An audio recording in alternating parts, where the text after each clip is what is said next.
Кој се може да стане уставен судија? Дали е потребно проширување на надлежностите на Уставниот суд и треба ли судот да се реформира?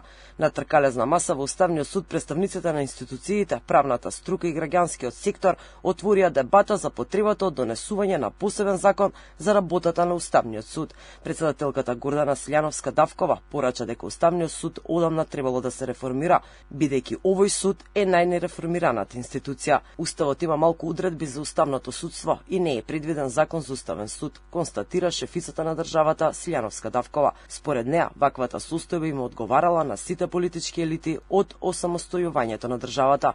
Мислам дека тоа од една страна е заради не преголемата или непотребната упатеност на творците на работната верзија на Уставот во Уставното судство, тоа е првото, а второто, веројатно, ваквата состојба им овозможуваше на политичките власти, почнувајќи од првиот парламентарен состав до последниот, влијание преку неистакнатите правници.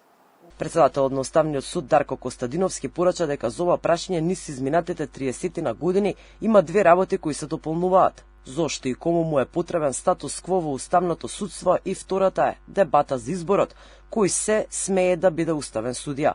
Според Костадиновски, граѓаните треба да знаат кои се уставните судии и какви одлуки носат наследниците. Според него, така може да се воспостави брана кој се може да биде уставен судија.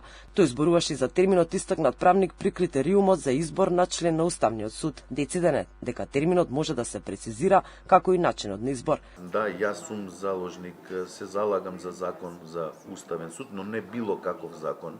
Значи, или со интервенција во Уставот да се даде уставен основ за двотретински закон, или уставен закон за доконкретизирање на уставните одредби. Тие се тие две можности. Затоа што нас ни треба двотретинско мнозинство да ни ја гарантира нашата самостојност и независност и упадите и можностите од политичко влијание. На тркалезната маса учество зема амбасадор од НЕУ во Македонија Михалис Рокас, германската амбасадорка Петра Дрекслер и амбасадорката на САД Анџела Агелер.